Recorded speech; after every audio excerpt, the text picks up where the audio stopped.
The family of a 2-year-old child who was allegedly sexually assaulted at the Dr. George Mukhari Academic Hospital in Pretoria and the hospital's management have met over the incident. The Gauteng Department of Health is investigating the allegations. We go to our reporter, Tumaole Mohlaoli, who is at the hospital, and we do understand that he's got the CEO with us. Tumaole, what exactly do we know transpired in this particular meeting?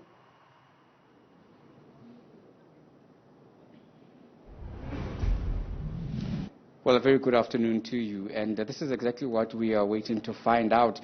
We can let you know that for the past hour and a half or so, the hospital's senior management has been locked behind closed doors with representatives from the family of the little child who was allegedly sexually assaulted here at George Mukhari Academic Hospital, as well as community members, civic leaders have been also locked behind the closed doors, and they have been here to show support for the relatives of the particular aggrieved family. What I can tell you is that as far as the family goes, it was actually the aunt of the child who was representing the mother and the child in the meeting behind closed doors. She was telling us that the mother is traumatized at this particular hour. But let me just let you go back to what happened behind the closed doors in that meeting. I am now joined by Dr. Richard Lethebe, who is a CEO of the hospital. Doctor, can you just let us know, in terms of the meeting from your side, what has been transpiring? Afternoon. I think this was a very productive meeting, meeting the community. I can tell you that the community is very angry about what happened, and understandably so. If you talk about sexual abuse, it's a disheartening situation. But if you talk about sexual abuse on a child, it's even worse. But if you are to talk about sexual abuse on a child in a hospital, it's actually disgusting. Now, going forward, the importance of the whole situation is really having to find out what is it that has happened, is to actually expose the situation to the police so that the law must take its course. But at the same time, while waiting for that, it's a question that we can't stop and wait. It becomes time to take action. It's about time to ensure that such things never happen again. Doctor, when you say take action and to ensure such things never happen again, as the hospital, what measures are you going to put in place to ensure that what you are saying becomes a reality? The hospital is working hard on the issue. What needs to be done, the first thing that needs to be done is increase awareness and put into place things like the CCTV cameras that will take care of the situation. But when awareness is very high in the hospital, that will work in a positive direction towards us. But the most important thing is the rejection of such things. It's when the institution itself takes a very serious stance that such things will never be tolerated in its premises. But then you must remember that the institution as it stands is a reflection of a society. If such a stance takes place only in the institution, it's not going to help. We need a similar situation, a similar stance to be taken by the community. If that happens, this community says this must come to an end, and the institution says this must come to an end, and the community together with the institution start working on such things. It's only at that stage that we will be able to eliminate such horrendous actions. Dr. Lethebe, having said that, as an institution, this would constitute a serious breach in terms of your security protocols, because as you would know, patients come in here expecting to receive medical attention and to receive care and to be nursed back and to be released back into society in a better state than when they arrived. But when such things happen, surely there must be some accountability. Now, from your office, who will be held to account for what constitutes a very tragic but also a very serious breach of security? Thank you. You must remember, at this stage, as the CEO of the hospital, the first accountability comes with me. So it starts with me, and then it's going to flow over to the security. It's going to flow over to the wards, and that's where the responsibility is going to lie. But what we are going to do is that the hospital is taking it upon itself to investigate this issue and get to the bottom of it. And when we are at the bottom of it, definitely action has to be taken. We can only hope that this didn't indeed happen within our premises. And if you could just bring us into the picture, in terms of the time frames, when actually did this incident happen, and when were you first alerted as the management of this facility? Yeah, the incidents, as I learned, and unfortunately, happened on the eve of June 16th.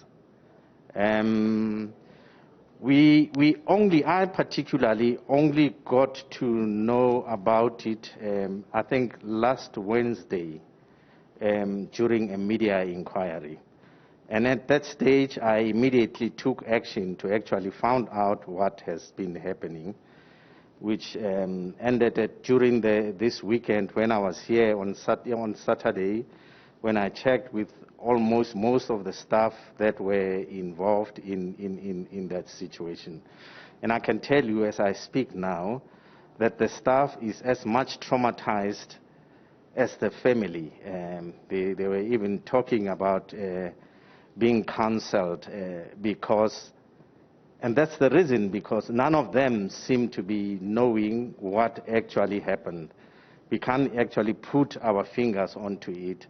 And that's why we need to take a deep dive, go into the bottom of the situation. Finally, from you, Doctor, in terms of the police and law enforcement authorities, have you alerted them as the hospital of this particularly tragic incident, and what has been their response, and how are they handling their investigations in tandem with what you are doing?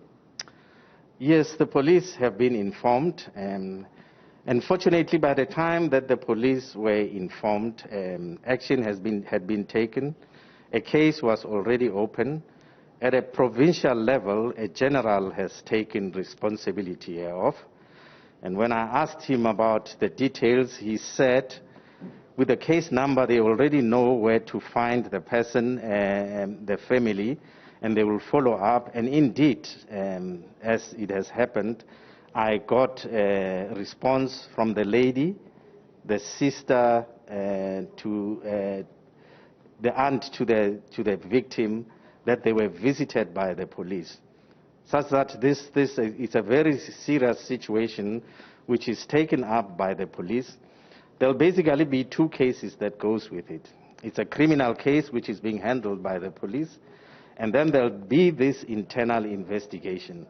And it will be upon us to ensure that our internal investigations and our behavior must be in such a way that we don't interfere with a criminal case, we don't interfere with the work of the police, and let them do their job.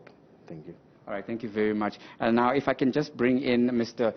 Martin Moloto. Mr. Moloto is a member of SANCO, a civic organization here in Tshwane, and they have been supporting the family of the victim in this particular horrific case.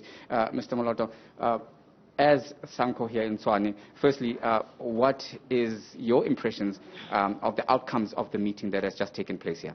No, thank you very much. We appreciate the intervener, Dr. Lethebe, and the team, and one of the board members who was here.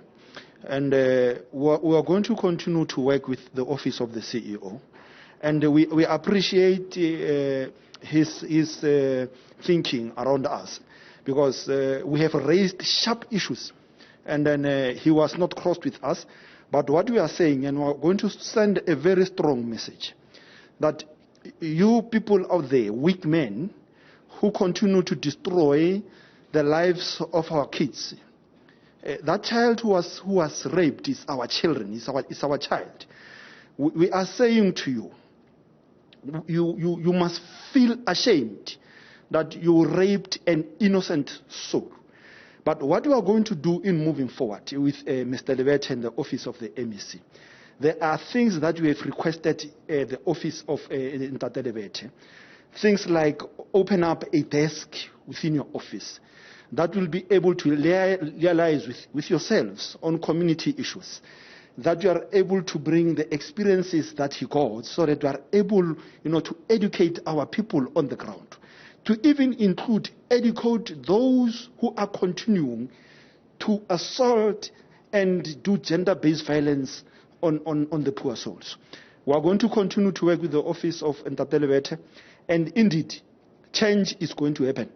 You'd see next time when you come, there'll be good things. We're going to call you to bring you back in Garangua to come and show you what are these young people doing in terms of these GBV issues that are happening on the ground.